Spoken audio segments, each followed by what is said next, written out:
Thank you for the opportunity to share with you what we're doing at Satellite Biosciences. I'm Tom Lowery, the President and CEO. The overview I'd like to share with you at Satellite, we're pioneering a new generation of off-the-shelf cell therapies that boost liver function and protect patients from brain injury in their time of need. So liver disease, as we've heard from other talks at the conference, is an area that's ripe for disruption. Over 30 years, there's been clinical case studies that have shown that you can help augment patients that have hepatic insufficiency with hepatocytes or auxiliary liver transplants, but there are no medicines that are available yet. There's over 10 million patients that are suffering from this disease worldwide, and it's a huge market. One of our key focuses from the beginning as a company has been to reduce the cost of goods in order to have a sustainable product. So our first product will have 99% margins. And that's because our cost of goods is well under 10% of what a typical cell therapy is.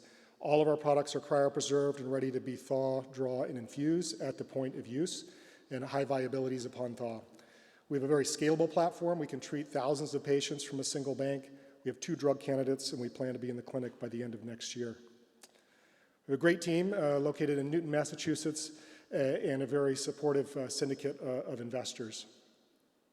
So I want to take a moment to talk about our pipeline. Really, our pipeline is based on 2 different configurations of our therapeutically active cell.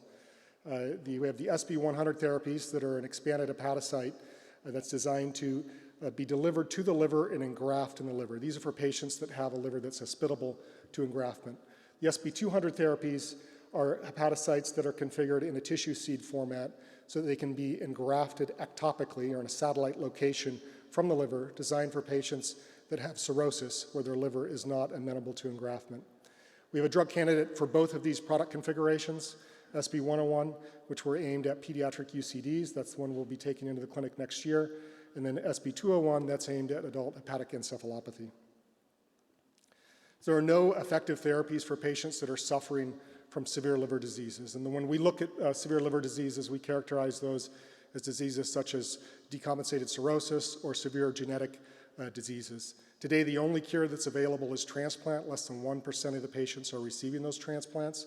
And while patients are awaiting the transplant, a significant number of them experience mortality, 30%, and then 50% of them experience some type of brain injury. When you look at the types of liver disease, there's many that can lead to hepatic insufficiency. So genetic disorders, MASH, alcohol use disorder, and infections. All of them impact the hepatocyte. When it comes to severe liver disease, really it's a hepatocyte problem.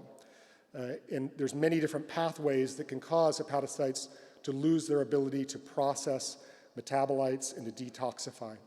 When that occurs, the phenomenon of hepatic insufficiency forms in the patient. Hepatic insufficiency is when the patient doesn't have enough liver function to be able to support their needs in processing these metabolites and these toxins. Of those patients who suffer from hepatic insufficiency or suffer from cirrhosis and hepatic insufficiency, 30 to 40% will develop a condition called hepatic encephalopathy. And that's when blood toxins build up and then they affect the brain to cause brain injury. And of those that experience hepatic encephalopathy, half of them will experience mortality within a year. So it's a huge problem for patients. They don't have a sufficient therapy today to address this condition. And there's a really interesting connection here between liver function and brain function.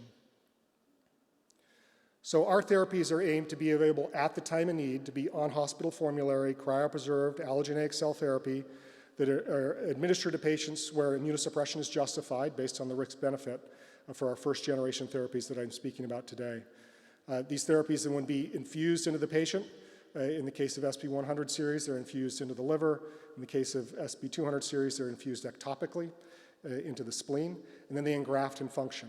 And the idea is that they're available at the time of need for the patient. There's no need for a complex manufacturing process or shipment to occur to help meet these patients' needs.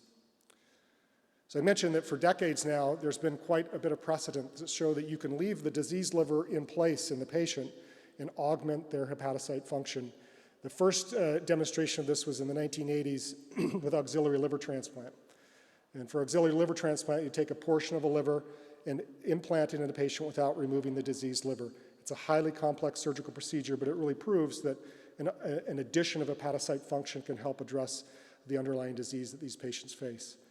Another type of clinical case studies and clinical proof that exists is hepatocyte transplant. Since the 1990s, people have been using primary hepatocytes or hepatocyte-like cells to help treat these patients, bridge them to transplant, help address it. The challenge that's been faced there, and one of the main barriers, has been having a scalable, mature cell source of hepatocytes. The challenge is hepatocytes typically don't culture in vitro without losing their adult phenotype. And then having a supportive microenvironment to help those hepatocytes engraft, particularly in patients that are suffering from cirrhosis. So that's leaving millions of untreated patients today.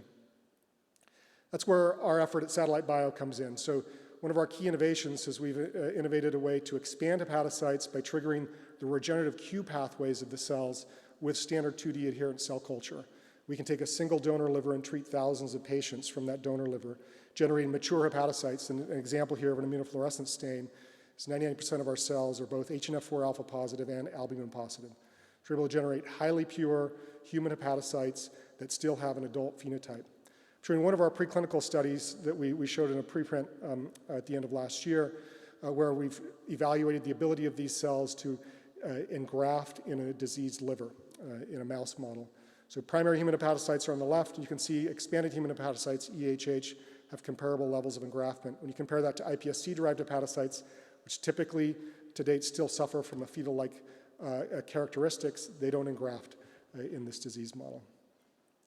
So our SB100 therapies are based on a formulation of that expanded hepatocyte that's cryopreserved and ready for infusion. We have a strong preclinical data set.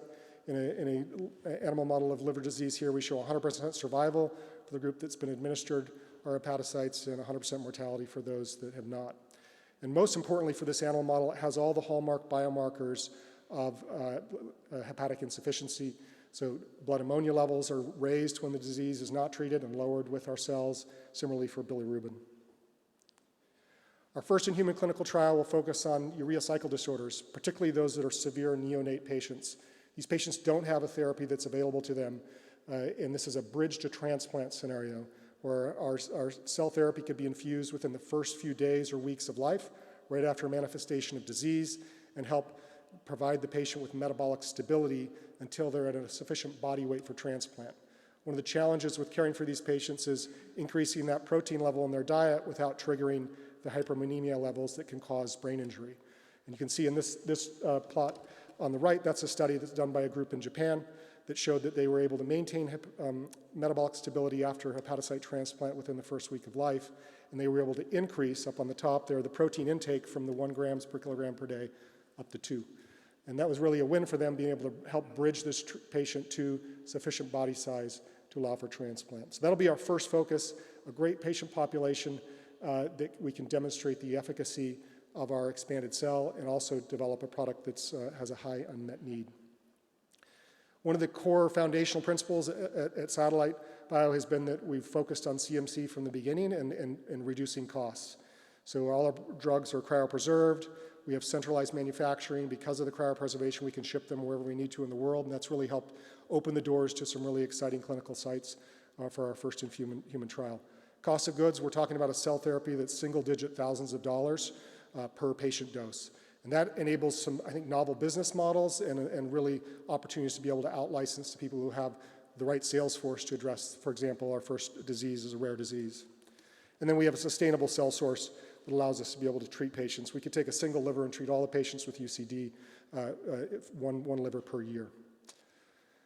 So our stage pipeline strategy is based on hyperammonemia. So that's one of the blood toxins that builds up in these patients with hepatic insufficiency. In urea cycle disorders, that's the key toxin that's causing the brain injury. That'll be the common thread as we move into hepatic encephalopathy. Those patients are also suffering from blood toxins that build up and cause brain injury. The challenge, though, of going into hepatic encephalopathy is those patients actually have severe cirrhosis and are often decompensated. So on the left is our SB100 therapies, where we infuse into the liver in patients who have a liver that's hospitable for engraftment. That's where our liver cells like to be, is in the liver. But when the liver's cirrhotic, it's not accommodating to engraftment. And so that's where we use what we call a tissue seed format, where we've stabilized the hepatocyte with a stromal cell, and we engraft it ectopically in our satellite location. And in this case, for our first SB201, we'll be engrafting in the spleen. Here's some data for the tissue seed format. This was also in our preprint. So we aggregate these. It's a very short aggregation process, just a 24-hour aggregation process to create these aggregates you can see on the upper right. With the pink is the stromal cell and blue is the hepatocyte. We've looked at a lot of different ectopic locations for engraftment. We get very strong engraftment durability. You can see thousands of nanograms per mil albumin that sustain over a significant period of time, regardless of the location that we're implanting that in. So that's given us a lot of flexibility as we look at engraftment in our large animal models. And as my last slide, I wanted to just share some exciting data that's not in our preprint. We've been able to show that we can actually obtain not only engraftment, very strong engraftment ectopically in the spleen. These are hepatocytes that were administered in the seed format, so they'll engraft in the spleen. Without that seed format, they won't engraft well. And then we can also get efficacy from that ectopic location to reduce these classic markers of hepatic insufficiency, so plasma ammonia levels and prothrombin being statistically significant and seeing a good trend in bilirubin. So we're excited about this data that now we have two very strong preclinical data sets that can help us advance each of our drug candidates towards the clinic. We always take a moment to thank the donors. We received donor tissue at Satellite Bio, and we're very committed to being able to realize the dream of these therapies based on the generosity of the donors and their families. So that concludes my prepared remarks, and I have a couple minutes here if there are any questions. Thanks.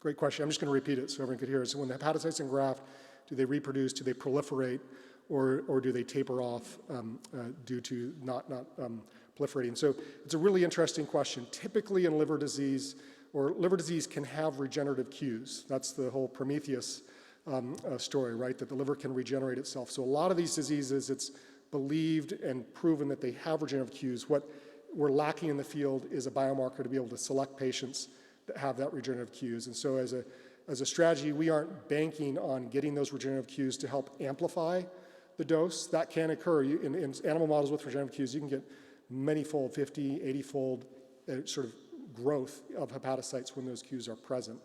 The typical turnover rate's on the order of 9 to 12 months for a hepatocyte. So our durability that we're seeing in our animal models, we typically go out to that 6-month time frame is where we're starting our clinical trials at.